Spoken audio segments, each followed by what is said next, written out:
Salut, c'est Marc et je suis avec. Maxime. Et oui, comme toujours, aujourd'hui on va parler d'un film, cette fois-ci pas d'une série. Un film que vous avez peut-être vu, que vous avez peut-être pas vu, un film qui sortira au cinéma, qui sortira peut-être pas au cinéma. On espère peut-être même qu'il sortira pas au cinéma, je ne sais pas. En même temps, c'est méchant de dire ça parce qu'il y a quand même beaucoup de gens qui ont travaillé dessus, donc allez au cinéma. Mais ce film, c'est quoi? C'est Wonder Woman 84, et je tiens à préciser qu'évidemment au moment où nous tournons cet épisode, le film Wonder Woman est bien évidemment sorti de manière légale et nous l'avons vu de manière légale, hein, c'est évident. ouais, moi j'ai HBO Max hein, personnellement. Hein. Oui, parce que t'as un VPN évidemment. Non mais voilà, Non, c'est voilà, il est pas sorti de manière légale en France, donc en soi. difficile de se le procurer de manière légale quand il n'est pas sorti en fait. Voilà, c'est Oui, bah ça c'est la chronologie des médias, hein, ça nique pas mal exactement. Et le puis vu game. qu'on En sait pas France, quand ça est-ce c'est qu'il chiant. sortira, Mm. c'est voilà, c'est difficile, difficile en ce moment de le lire. Mais voilà, pour éviter que des gens se prennent un abonnement à HBO Max via un VPN, autant parler de ce film pour ne pas qu'ils prennent un abonnement à HBO Max. Oui, non, prenez surtout pas un abonnement et spécialement pas pour ce film. Voilà, c'est ça. Il y aura peut-être d'autres trucs un peu mieux qui sortiront dans le futur dessus. Mm. Donc du coup, Wonder Woman 1984, c'est un film de super-héros américain réalisé par Patty Jenkins et qui est sorti donc du coup Qui en avait déjà fait le 1. 2021 du coup finalement, hein, qui avait déjà fait le 1 exactement. Qu'est-ce que tu avais pensé du 1 à l'époque, Max? Le 1 était très cool, il était cool. Le personnage je le trouvais badass finalement. C'était sympa de voir l'évolution d'une Wonder Woman qui était un peu candide, fraîche, qui découvrait un peu le monde des hommes avec les yeux finalement tout. Waouh, il y a des voitures, c'est quoi ça, c'est quoi ça, c'est quoi ça. Et du coup qui après finalement s'en prend plein la gueule parce que bah c'est la Première Guerre mondiale, hein, c'est pas la guerre la plus propre, même s'il y a jamais eu vraiment de guerre propre non plus. Oui. Et du coup, elle a eu pas mal de moments badass. Il y avait des scènes d'action qui étaient plutôt sympathiques. Il y avait aussi pas mal de petites approximations, pas mal de petits trucs un peu moyens. Par exemple, voilà, toute l'histoire d'amour avec son chéri, avec Chris Pine, je la trouvais plutôt un peu cucu, un peu forcée. Oui. Qui est un défaut qui sera présent dans tout le le deuxième final aussi. avec Ares, bah c'était full CGI, c'était full un peu nul. Qui était Donc ouais, ouais. et un film qui passait beaucoup à côté de son sujet parce que moi je m'attendais à bon, je pense que tout le monde l'a vu là, je vais spoiler comme un gros bâtard. Tout le monde s'attendait enfin moi je m'attendais personnellement à ce qu'en fait il n'y ait pas de Ares et que bah voilà, la guerre c'est la guerre et que bah t'as pas besoin de tuer Ares pour que la Bah guerre c'est s'arrête, que la d'autant guerre plus que c'était pendant la Première Guerre mondiale, donc tu sais toi en mm, tant que spectateur qu'il y en a une deuxième qui arrive, donc tu sais très bien que le fait qu'elle tue Ares à la fin ne sert à rien puisqu'il y en a une qui est pire qui mm. arrive derrière, donc je trouvais ça très très raté et même assez con alors que tu aurais pu passer avoir une morale qui Bah te dirait bon bah voilà en fait c'est pas les dieux qui font la guerre, c'est les hommes et c'est aux hommes de changer quoi, pas aux dieux. Et mon cœur d'amoureux du cinéma a envie de croire que c'était ce que voulait être le film, mais que les studios ont pas on voulu faire voulu. une dernière partie full CGI en baston, Bah, il faut savoir que dans les films de super-héros, si t'as pas un un final troisième avec acte, ouais. un gros méchant en image de synthèse, ce n'est pas un vrai film de super-héros. Mais effectivement, le film se serait terminé finalement sur ce truc où globalement, bah non, la guerre elle est dans le cœur des hommes. Les hommes c'est des fils de pute, voilà, c'est des enculés. Et quand je dis hommes, c'est hommes et femmes. Les Hein. humains, Je ouais. veux dire, on va pas non plus tomber dans ce genre de raccourci. C'est l'être humain, voilà, la guerre, il l'a toujours fait, il la fera toujours. C'est comme ça, c'est en nous. Et finalement, ça aurait été effectivement peut-être une note un peu négative pour finir le film, mais qui aurait été beaucoup plus impactante à Et mon beaucoup plus sens. logique parce que voilà, quand tu décides de Mm. te placer pendant la Première Guerre mondiale, c'est aussi ce qui m'avait agacé, c'était que voilà, c'était Wonder Woman pendant la Première Guerre mondiale, elle est du côté des Américains et pas du côté des Allemands, alors que bon bah pendant la première, t'as pas de méchants nazis quoi. Donc Non, mais ça, c'est un truc qui m'a toujours beaucoup dérangé, c'est que même pendant la Première Guerre mondiale, les Allemands, c'est les méchants. c'est ça. Et puis les Français sont inexistants pendant la Première Guerre mondiale aussi. Ça c'est le grand classique des films américains. Oui, C'est que ce soit les jeux ou les c'est films, ça oui, exactement. Battlefield 1, on pense à toi. Voilà. Ouais, si tu Bref. nous regardes. Donc du coup le deuxième opus se situe, bah voilà, puisque c'est Wonder Woman, autant le situer dans les années 80. Voilà, 1984, c'est-à-dire 70 ans après le C'est premier. ça, 70 ans après le premier, et notre très chère Diana ne s'est toujours pas remis de la mort de Mash de Steve. Oui, ça, il s'appelle Steve, de Steve, 70 ans après, alors qu'elle l'a connu pendant 2 semaines. Voilà. Voilà. Donc déjà, ça c'est le premier truc qui me casse sévèrement les burnes. Parce que le romantisme cucu en mode genre j'ai jamais pu l'oublier, je l'ai connu 2 semaines, tu comprends. Alors que bon, on a tous été amoureux, je pense. Alors certes, on pourrait dire qu'elle était pas mûre, on va dire sentimentalement parlant, hein, parce qu'elle connaissait pas, c'était le premier gars qu'elle a vraiment connu, c'était le premier gars qu'elle a vraiment aimé.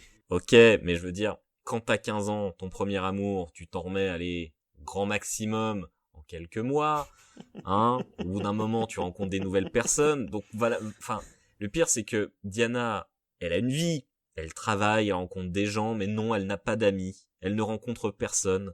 Bon, il faut aussi avouer que dans l'univers du film, tous les hommes Tous les sont mecs des sont des enculés. enculés, ouais, ça c'est. Alors c'est bien, ça parle du harcèlement de rue, hein, du coup, mais du coup tous les mecs sont des fils de pute, hein, très clairement. Sauf Steve. Sauf Steve. Encore que, on y reviendra Steve, peut-être dans la partie spoil. qui est à peu près, Pour le moment, on va rester un peu de manière générale. Vous avez dû comprendre, chers auditeurs, qu'on n'a pas aimé le film. Moi, c'est très rare que j'aime pas un film, et là vraiment, c'est bon. Ça n'a pas été autant une souffrance que Suicide Squad, mais pas loin quand même, hein, je pense. Ouais, il y a quelques similitudes. C'est mauvais, ça a le cul entre deux chaises. C'est-à-dire que des fois, ça se veut en mode un peu comique, des fois c'est sérieux, et du coup, ça en devient surtout très ridicule en fait. Et ça ne raconte rien. Ça ne raconte rien du tout. Et la morale de l'histoire est assez dégueulasse. Il faut la vérité. Voilà, donc la vérité, c'est important. Ce que je te propose, c'est qu'on passe directement à la partie spoil parce que je sens que là, on a envie de déverser notre haine. On a envie de cracher donc, sur le film. Donc allons-y, de toute façon, à la partie spoil et déversons notre fiel dessus. Donc vas-y, Maxime, à toi l'honneur. Alors, nous nous retrouvons du coup auprès de Diana Prince qui travaille dans un musée 70 ans après du coup les événements du premier. C'est ça. Donc pendant ces 70 ans, comme on l'a dit, elle n'a jamais oublié son petit Steve, hein, parce que évidemment elle n'a jamais rencontré personne. On voit qu'elle a une vie finalement un peu solitaire, hein, voilà. La scène d'ouverture finalement est digne de Superman. Je parle de Superman d'il y a longtemps avec Reeves, hein, évidemment, c'est-à-dire ça pète les mirettes, c'est rouge, c'est bleu, c'est cartoonesque. Elle envoie chier des gens, ils tournent, ils codent dans un truc. Il y a tous les enfants qui sont Ouais, elle est trop forte. Voilà, elle pète littéralement des flingues avec des scènes qu'on n'a pas vues depuis à peu près 30 ans, hein. Ce genre de choses, c'était déjà kitsch il y a 10 ans, c'était déjà kitsch il y a 20 ans, mais il y a 30 ans, ça passait encore, donc bon, voilà. Et on ouvre sur une scène où, globalement, elle défonce des voleurs dans un mall. Un centre commercial pour ceux qui parlent pas anglais. L'univers années 80 est assez bien rendu, c'est rigolo, ça pétille, il y a plein de couleurs, ça c'est cool, hein, par contre. La scène d'action, là, les premières sont un peu bizarres, mais ça passe. Après, par la suite, il y a des moments, c'est kitschoun. Et globalement, c'est ça le truc, c'est que on a un côté assez comique au départ, assez comme je vous disais Superman 3-4, hein, c'est-à-dire c'est vraiment super-héros des années 50, quoi. C'est pas trop logique, c'est Chrogneux et compagnie. Par la suite, on apprend que pendant ce vol, au début, il y a une pierre qui finalement réalise des vœux. C'est ça, une pierre qui fait des souhaits. Et du coup, entre-temps, on rencontre également Barbara. Barbara qui est l'archétype de la nerd. C'est ça, exactement. Que personne n'aime. Ouais. Qui est bonne, mais comme elle a des lunettes, du coup, évidemment, elle est pas bonne. Et du coup, vu qu'elle tombe des fois par terre et qu'elle sait pas marcher sur des talons, du coup, personne n'aime. Parce que voilà, c'est littéralement la meuf est magnifique, mais elle porte des lunettes, donc elle n'existe pas. Hein. Tout le monde sait ça, personne se souvient de son prénom. Comme tout personnage de nerd, elle va rencontrer l'héroïne, elle va être hyper admirative, et quand elle va avoir cette pierre à souhait entre les mains, qu'est-ce qu'elle va faire? Elle va souhaiter être l'héroïne. Et du coup, je voudrais tellement être comme Diana. Et oui, et du coup, elle devient comme Diana et elle chope des pouvoirs du coup dans la foulée. Mais il faut savoir qu'évidemment, rien n'est gratuit. Oui, toute magie vient avec un prix. Quand on fait un vœu auprès de cette pierre, on nous prend quelque chose. Alors, c'est pas clair ce que Barbara a perdu dans l'histoire. Elle perd son humanité. Elle a perdu son humanité. C'est ça, c'est-à-dire qu'elle était gentille avant, vu que c'était une nerd gentille, mais maintenant que elle a des pouvoirs, elle devient méchante. Bouh. Sauf que, pour moi, elle était pas gentille. Elle était sympathique, quoi. Enfin, on la voit en même temps, on la voit 10 minutes non, comme mais ça. C'est pas ça, c'est que c'était une victime, donc elle pouvait pas être autre chose que gentille. c'est dans le sens où littéralement elle a pas de personnalité à part le fait d'être une victime. Ah, mais c'est parce que le personnage est très mal écrit aussi, c'est pour ça, il faut le dire. Mais c'est parce que le film est très mal écrit. Exactement. Et du coup, à propos de choses qui sont mal écrites, bien sûr, quand Diana chope la pierre, elle va faire un souhait. Et qu'est-ce qu'elle va faire comme souhait? Mais j'aimerais tellement que Steve revienne. Eh oui, et du coup, bah, Steve, Alors il faut qu'est-ce qu'il savoir fait? déjà que même le film n'est pas logique avec lui-même parce qu'elle ne le dit pas. Non, elle le pense uniquement, ouais, c'est ça. Oui, sauf que ça a été dit après par la suite qu'il faut le dire. Il faut le dire, oui. Non, mais c'est ça, c'est complètement illogique, ouais. Ouais, Donc mais- déjà voilà, là on est quoi, à 20 minutes de film et déjà le film se fout de notre gueule. Et oui, donc du coup, le film se fout déjà de notre gueule, et surtout, quand elle fait son souhait, il se passe aussi quelque chose qui est assez dégueulasse, c'est que, bah, en fait, Steve ne revient pas. C'est Non, l'esprit enfin, de si, Steve son âme revient. qui revient dans le corps d'un mec D'un mec lambda, un Jean-Michel, un Bobby, qui a rien demandé à personne du tout, du tout, qui est du tout. ingénieur. Ouais, c'est ça, voilà, Ça veut dire complètement. qu'on sait qu'il a une vie, quoi, qu'il a un boulot. Ouais, il a un boulot, il a peut-être, ça se trouve, il a une copine, il a peut-être des enfants quelque part, on n'en sait rien. Mais non, le gars, il disparaît de la surface de l'univers et ce sera jamais abordé dans tout le film. Et il se fait littéralement violer Et il par se Diana. fait violer, hein, du coup, par Diana pendant le film, puisque, bah, voilà, techniquement, il n'est pas consentant du tout et il utilise Bah, il ne son peut corps pas l'être. avec l'esprit de quelqu'un d'autre à l'intérieur, ce qui est extrêmement malsain et dégueulasse, parce Et- que scénaristiquement, il suffisait juste que, bah, il apparaisse comme ça et on n'en aurait rien eu à foutre, en fait. Et il n'y a pas que ça qui est dérangeant, hein. C'est aussi le fait que, du coup, cet homme dont il prend possession, le Steve, il a pas la gueule de Steve. Il a la gueule de ce Non. gars-là. Effectivement. Sauf que, du coup, Diana croise ce gars-là, il lui dit 2 phrases, les dernières phrases finalement de Steve, et elle fait genre « Steve ?» Et 2 minutes après, elle lui roule un patin. Personnellement, moi, il y a un gars avec une gueule que je connais pas qui me dit les 2 dernières phrases d'un homme qui est mort, je lui fais « Comment t'as su ça, wesh ?» Mais à aucun moment je me dis « Ah bah c'est forcément lui ». Mais parce que ça se trouve, vu qu'elle fait son souhait sans le dire, peut-être que Steve est jamais revenu et qu'elle s'est fait complètement avoir par un inconnu. Hein. Non mais c'est pas impossible. Alors bon, Et on du coup, revient c'est sur le fait encore malsain, à qu'effectivement nouveau. à cette soirée-là, tous les gars. D'ailleurs au départ je pensais du coup que Barbara par exemple, elle avait fait un vœu et que du coup le contrepartie c'est que tous les hommes étaient globalement à sa botte quoi. Parce Ah, que oui. genre littéralement tous les gars se retournent vers Diana et se retournent vers Barbara et viennent lui parler et viennent leur casser les couilles. Oui, Tous. ça non-stop, ça arrive non-stop pendant le film. À l'exception Et, du méchant, du coup, par contre. Oui, méchant qui justement utilise ça. D'ailleurs le méchant, parlons-en. Parlons-en du coup qui est joué par notre très cher Pedro Pascal. Voilà, Pedro Pascal, on pense très fort à toi. Ça n'a pas dû être facile de jouer dans ce film parce qu'on sent que plus le film avance, plus il surjoue et plus il s'en bat les couilles d'être là. Même. C'est très Life très is étrange. good, but it can be better. C'est ça. Du coup, c'est un méchant qui, bah, on connaît pas son histoire. On sait juste qu'il est au courant qu'il y a la pierre. Et du coup, quand il chope la pierre, bah, il veut devenir la pierre. Donc déjà, il a de la chance de pas devenir réellement la pierre et juste de Bah, devenir honnêtement, une. moi, quand il dit je veux devenir la pierre, tu vois, je croyais littéralement qu'il allait être aspiré dedans ou être une connerie du genre. Bah, c'est ça, ouais. Mais non, en fait, du coup, il sait juste que la pierre se détruit et en fait, il chope les pouvoirs de la pierre. Donc, en gros, on peut faire des souhaits devant lui. Et du coup, le problème, c'est que plus il fait faire de souhaits, plus c'est comme une drogue. Et plus il fait faire de souhaits, plus il a envie de faire des souhaits à tout le monde. Mais en même temps, il peut prendre les choses aux gens et il veut devenir bah, le maître du monde, quoi. Il veut dominer la Ce qui galaxie, est quoi. totalement fumé, finalement. Complètement, surtout qu'en fait, on saura jamais comment est-ce qu'il a eu connaissance de cette pierre, ni rien. Moi, je pensais que en fait, au début, je pensais que c'était un dieu. Je me suis dit, bon, voilà, c'est un dieu. Visiblement, il s'en fout qu'il y ait des meufs à côté de lui. C'est le seul mec qui s'en fout, en fait, d'ailleurs. Donc, moi, je me suis dit, bon, ok, il a une résistance à ça, apparemment, à pas être un enculé sexuellement. Donc, c'est que c'est peut-être un dieu. Mais du coup, non, c'est juste un humain. Il a un fils qu'on voit 2 secondes. Et il se souvient que à la fin du film qu'il a un fils. Voilà, donc c'est retournement de situation débile. Oui, d'ailleurs, le fils qui se téléporte, c'est fantastique. Oui, et du coup voilà, c'est très très très con. Il y a plein de conneries dans le film non-stop. Tout le passage au Caire, parce tout le moment où ils vont prendre un avion. Ils vont voler un avion dans un Parlons-en de musée cette qui a de la chance d'avoir un réservoir complètement plein. Heureusement que Steve sait piloter des avions de la Première Guerre mondiale, parce que c'est sûr que c'est exactement la même chose que de piloter un jet.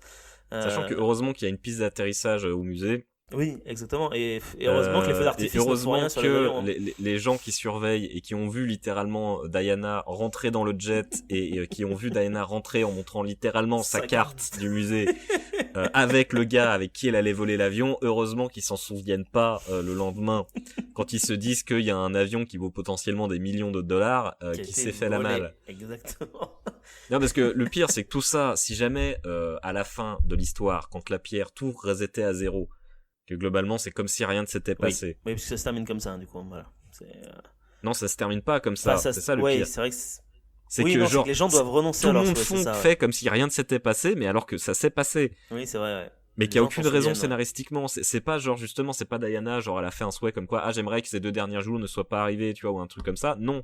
Il y a eu des bombes nucléaires qui sont sorties du RSS, il y a eu des bombes nucléaires qui sont sorties des USA, elles ont pété dans le ciel, il y a eu des retombées radioactives, du coup, certainement en Europe, il y a eu des morts, il y a eu des chats électrifiés, enfin bon, il y a eu des choses. Ça se barre vraiment en couille à la fin, c'était vraiment, t'as la guerre, les gens se tuent, enfin c'est...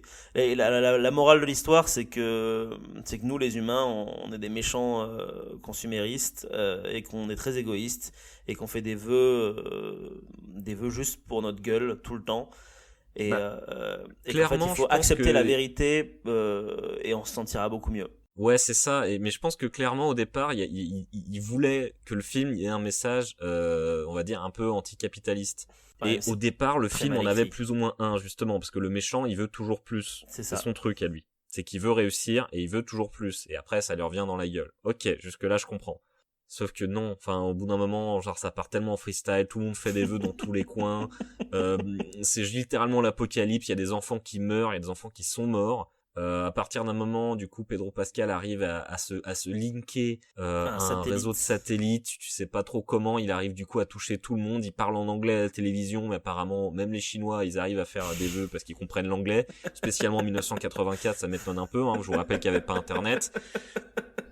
Voilà, c'est autre chose. C'est et du coup, tout le monde fait des vœux. Alors, ce qui est bien, c'est que comme il y avait, par exemple, dans le pitch meeting de Wonder Woman 84, hein, je vous encourage d'ailleurs fortement à aller voir la chaîne YouTube sur laquelle il y a les pitch meetings de films qui sont très drôles, où globalement, genre, mais il y a personne qui a fait le vœu que la Terre termine, personne n'a fait le vœu qu'il y ait la paix dans le monde, personne n'a fait le vœu que finalement la personne qui voulait faire des vœux comme ça, le max machin, personne n'a fait le vœu qui, je sais pas, qui s'étouffe dans son vomi. Non, il y a littéralement des milliards de personnes qui le touchent et qui peuvent faire des vœux.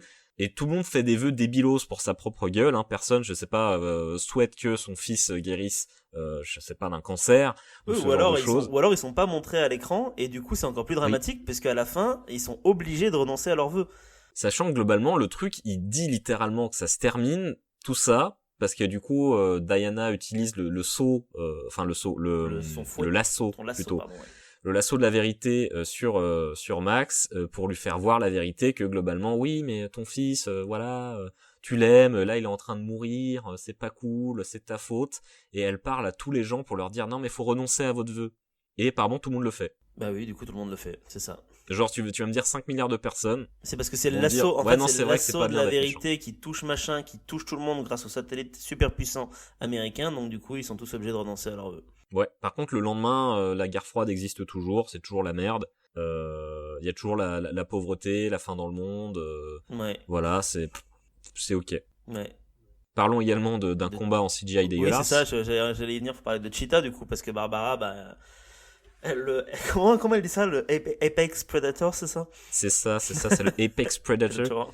Alors ça, par contre, il y a des gens qui disent que c'est débile parce qu'elle a fait un deuxième vœu. Non, elle fait pas un deuxième vœu, c'est machin qui lui donne. Non, je sais, c'est pour ça que là, à ce sujet-là, je suis pas d'accord. C'est globalement, c'est Max, il lui demande si elle voulait quelque chose d'autre, comment ça se passerait, comme il peut faire ce qu'il veut en contrepartie des vœux, bah globalement, pour moi, il lui a donné globalement ça, quoi. C'est ça. Ce qui explique pourquoi est-ce qu'elle se transforme pas en cachalot du coup. Par exemple. Du coup, c'est lui qui choisit de lui donner un truc de guépard. Donc du coup, elle devient un guépard féminin dégueulasse en numérique. Voilà. De son côté, Diana utilise. Alors déjà, elle vole. Ah oui, c'est vrai. C'est quand même pratique. Elle se balance d'éclair en éclair dans le ciel aussi. Ouais, mais elle vole quand même. Et surtout, ce qui est bien, c'est que elle vole pas dans Batman vs Superman qui se passe 20 ans après. Elle vole pas dans Justice League qui se passe 25 ans après. Mm-hmm. Mais non, mais ta gueule, c'est Wonder Woman. C'est les années 80, c'est bon. Non, mais ce qui se passe dans les années 80 reste dans les années 80.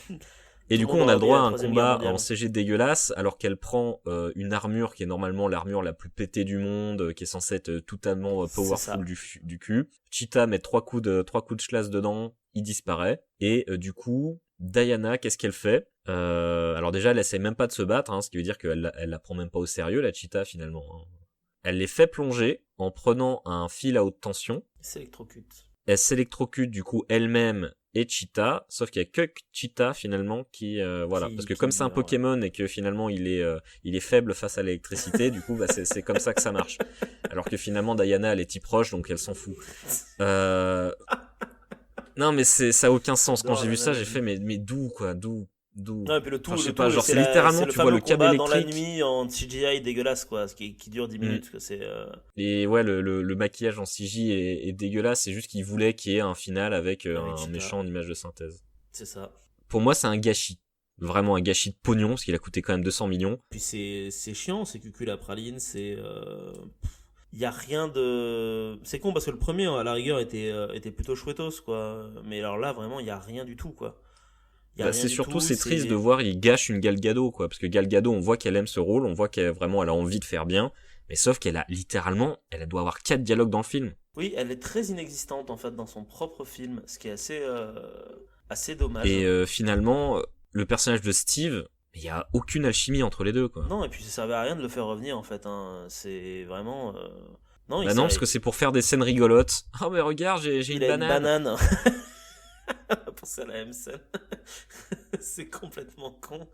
Oh là là là là. Ouais, en fait, ça aurait pu être à la rigueur un truc un peu parodique, mais le problème, c'est qu'ils se prennent tellement au sérieux Bah, que ça l'est les plus, seules quoi. scènes où vraiment tu as ressenti un petit quelque chose, c'est effectivement quand t'emmènes Steve au musée justement de l'aéronautique et du coup qu'il voit tout ce qui est navette, etc. et où on a été et que tu vois finalement la lumière dans ses yeux parce que bon c'est Chris Pine et du coup il arrive quand même à te faire ressentir des trucs parce que c'est un acteur, tu vois.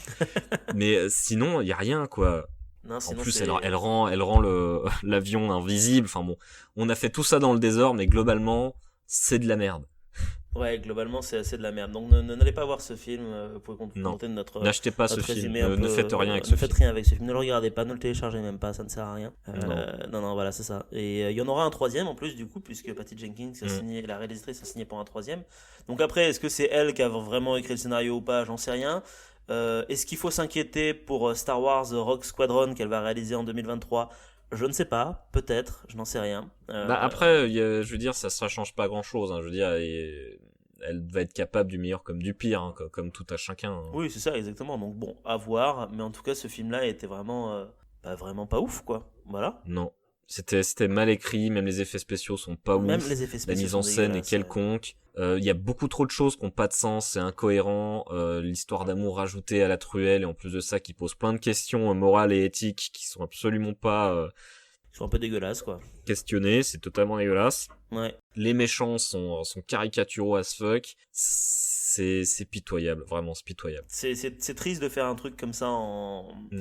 en 2020 parce que t'as quand même, enfin, je sais pas, t'as eu plein de films de super-héros depuis et Non parce que à côté, Batman vs Superman et la scène avec Martha, c'est de l'art. oui, et encore, on pourra en parler un jour de BVS, mais moi j'ai aucun problème avec ce film. Non, la scène de Martha, c'est de la merde, c'est tout. Ouais, elle reste toujours mieux préparée que que le reste de ce film, hein, là, franchement. Oui, non, c'est pour ça que je dis, mais même à côté, la scène qui à l'époque m'avait moi choqué quand j'étais au cinéma avec la scène du quoi, ta mère aussi s'appelle Martha, ah bah du coup on est meilleurs copains, On est copains. a plus de sens que l'intégralité de ce film quoi. Non, voilà, c'est clair. Je pense qu'on, ça sert plus à grand chose de tirer encore plus sur l'ambulance, je pense. Bah c'est le corbillard là. Ouais, c'est ça, voilà, c'est le corbillard. Je pense elle est décédée, ça y est, c'est triste. C'est dommage parce que du coup, encore une fois, le DC Universe, c'est pas ça, quoi. Bah c'est encore plus dommage parce que alors déjà de 1 comme je disais Gal Gadot bah, sans parler du fait qu'elle est absolument magnifique, c'est surtout qu'elle tient vraiment le personnage, on voit qu'elle y tient, on voit qu'elle se donne dans le personnage. Mhm.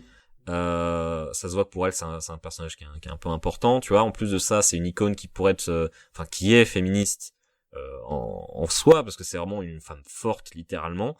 Dans le premier, autant c'était plutôt bien amené et je trouvais justement qu'elle foutait sur la gueule des hommes pour leur finalement leur prouver qu'elle pouvait faire mieux et qu'elle était meilleure finalement. Ouais, t'avais plein de scènes qui Mais étaient cool comme ça dans le premier, je m'en souviens. mais là dans celui-ci c'est fait vraiment de manière tellement pas subtile, c'est tous les hommes sont des espèces de gros porcs qui arrêtent pas de les harceler, ce qui est effectivement à cette époque-là je ne doute pas qu'il y avait une bonne grosse quantité de gros porcs, hein, ce n'est pas la question. À Mais l'exception pour moi, du c'est pas méchant comme en ça plus, qu'il c'est faut ça voir quelque chose. qui est fou, c'est que le méchant de l'histoire n'harcèle pas les gens, c'est juste un horrible capitalisme et Mm. c'est celui qui harcèle le moins les gens. Il le fait un peu au début, mais plus pour voler Voilà, que pour c'est voler l'un la des pierre, seuls à mais pas être après un il gros s'en bat les porc, couilles des filles pendant toute Ouais. l'histoire, quoi. Bah, il les utilise, quoi. C'est.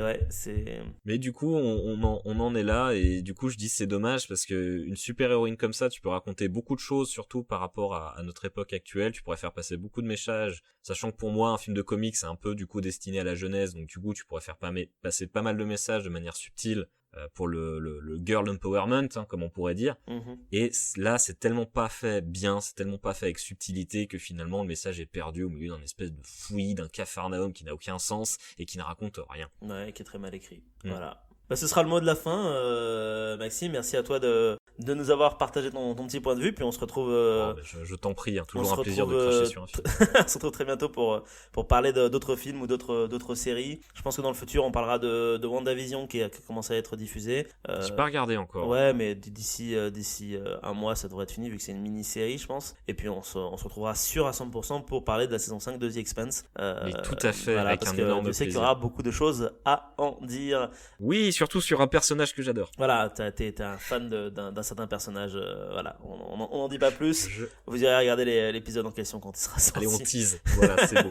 Allez, bah du coup, ciao tout le monde et puis merci d'avoir écouté. Bye bye bye, merci de nous avoir suivis. Prenez soin de vous.